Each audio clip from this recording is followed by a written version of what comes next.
እንግዲህ አብርሃም እና ሩታ ከሀገር ሊወጡ ነው አንድ ላይ ማለት ነው። እንግዲህ እዚህ ቪዲዮ ፊት ድራማ እየሰሩብን ነው ለኛ ላይ ማለት ነው። ነገር ግን እነሱ ተያይዞ ከሀገር ሊወጡ ሻሻሻሻ ሊሉ ነው። እንግዲህ ልዑሌንም ይዞ ነው የሚሄዱት። እንደገና ደግሞ አዲሱ ልጅም አለ እንግዲህ የፍቅር ጊዜያቸውን እንግዲህ ትዳራቸውን እንደገና እንደ አዲስ ሊጀምሩ እንግዲህ ወደ ዱባይ ሊሄዱ ነው። እንግዲህ በውስጥ እየተሰማ ነው። እንግዲህ አመልጣቸው ነው። እንግዲህ አብርሃም ዝም ብሎ ነው እዚህ ሚዲያ ላይ የሚያስመስሉ የሚያተጨቀጨቁ የሚመስሉት። እንግዲህ እነሱ ነገሩ በውስጥ ሌላ ነገር እያከናወኑ እየሰሩ ይገኛሉ ማለት ነው። አቦ ይመቻች፣ ወይ እኛ ምን አገባንና። ግን እዚህ ጋር ኦዲየንስ ግራ መጋባት ጥሩ አይደለም ማለት ነው። እናንተም አመት ሙሉ እንግዲህ ሳትስማሙ ስትቀሩ ኦዲየንስ እውነት ነው ብሎ ነው እየወሰደ ያለው ማለት ነው። ነገር ግን እናንተ የምትሰሩት በውስጥ ሌላ ነገር ነው ማለት ነው። ግን ያም ሆነ እንግዲህ እናንተ ሲጀምር ለተመልካቾቻችሁ ክብር የላቸው ሁላችሁ ማለት ነው። ስለዚህ ሚዲያ ላይ ምንም መልካም ነገር እያስተላለፋችሁ አይደለም፣ እውነት ለመናገር ማለት ነው።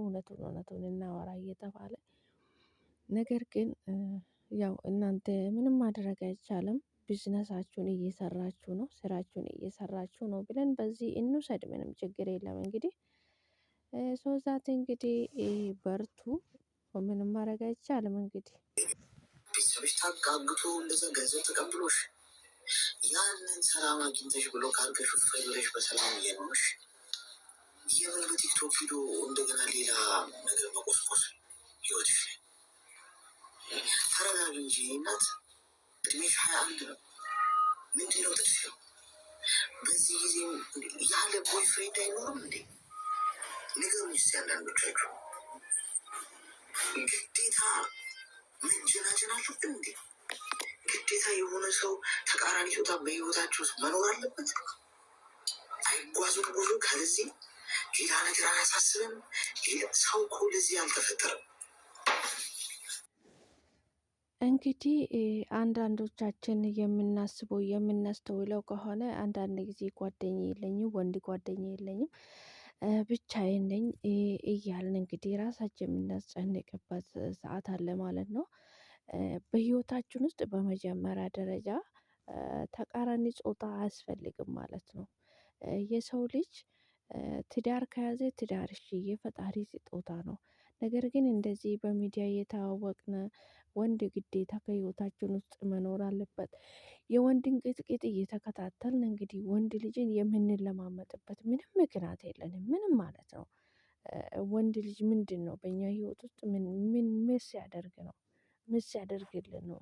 የምናየው እኮ ነው፣ የምናየው ነው። ሰው ዛት ምንም አዲስ ነገር የለም ለማለት ፈልጌ ነው። ምንም አዲስ ነገር የለም። ወንድ ልጅ አለ የለም ወጣ ቀረ ምንም ህይወታችን ላይ የሚጨምረው የሚቀንሰው አንድም ነገር የለም ማለት ነው። ስለዚህ ወንድ ልጅ እንደዚህ ሆኖ ምን ወጣ ማን ስለሆነ ነው እሱ ማን ስለሆነ ነው እሱን እየተከታተልን እሱ ቅጥቅጥ ስር እየሄድን እሱን የምንለማመጠው ማነው? ምንድነው እሱ እንዴ? ኢትዮጵያ ምድር ላይ እኮ ሞልቷል ወንድ ማለት ነው። ኢትዮጵያ ምድር ላይ እኮ ሞልቷል ወንድ። ስንቱ ስርዓት ያለ ስንቱ ስነ ስርዓት ያለው ቤተሰብ ያሳደገ ለሴት ልጅ ክብር ያለው ሴት ልጅን የሚያከብረው ስንቱ የተባረኩ ወንዶች አሉ ማለት ነው። ስንቱ ግን እንደነዚህ ወራዶች ላጮች ነገር ግን መልካም ወንዶችን ጥሩ ወንዶችን እያሰድባሉ ማለት ነው። ያው እንደዚህ አንዳንድ ሴቶች እንግዲህ የሰው ትዳር ላይ እየገቡ የሰው ትዳርን እያማገጡ የሰው ባል ሲቀሙ እንደሚያሳዩት ሁሉ መልካም ሴቶችም አሉ እንደዛው ማለት ነው። በተቃራኒ ደግሞ ማለት ነው። ነገር ግን እኛ እዚህ ጋር ምንም ሆነን ምን ተደረገ ብለን እዚህ ሰላማችን እንቅልፋችን ህልማችን የምንነጣበት ምንም ምክንያት የለም። ወንድ ልጅ ሲሆን ይሆናል፣ ሲቀር ይቀራል። በህይወታችን ውስጥ ከፍ የሚያደርግ ነገር የለም፣ ዝቅ የሚያደርግ ነገር የለም።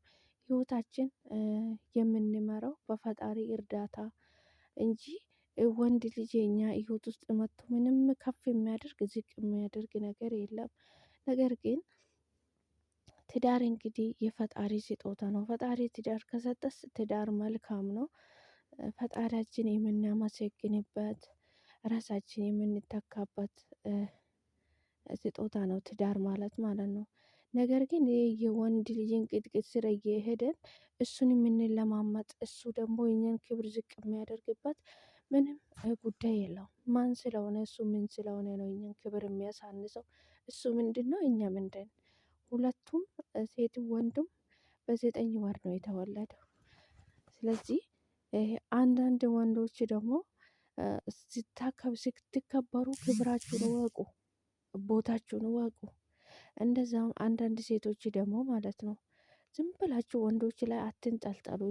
እስኪ ወደ ራሳችሁ ሁኑ። ምንም ምንም እንትን ነገር የለም። ወንድ ላይ ተንጠላጠላችሁም አልተንጠላጠላችሁም ህይወት ይቀጥላል፣ ሰው ይኖራል። ሁሉም ነገር ደግሞ ፈጣሪ ሲፈቅድ ነው እንጂ እኛ ስለፈለግን እኛ ይሄን ማድረግ ስለፈለግን እኛ እንዲህ መሆን ስለምንፈልግ ብቻ አይደለም ህይወት የምትቀጥለው ማለት ነው።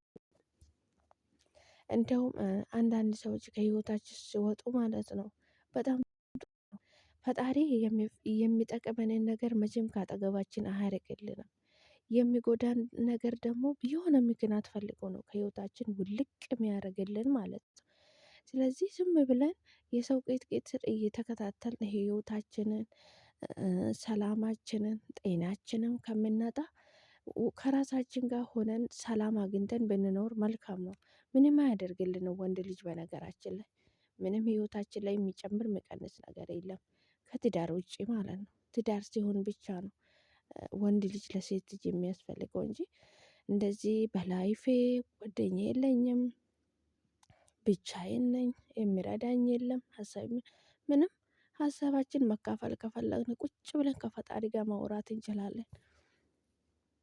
እሱ ነው ሁሉም የሚሰጠው፣ ለሁሉም መልስ መመለስ የሚችለው፣ የሚረዳን የሚያግዘን እሱ ብቻ ነው ማለት ነው። ስለዚህ ህይወታችን ላይ ወንድ ጓደኛ የለም፣ እኔ ፍቅረኛ የለንም ብለን ራሳችን የምናስጨንቅ፣ ራሳችን የምናሳምም፣ ራሳችን የምንጠበብበት ምንም አንድች ምክንያት የለም። ምንም ወንድ ልጅ በህይወታችን ውስጥ ምንም ነው፣ ምንም ማለት ነው። ምንም አይሰራልንም፣ ምንም።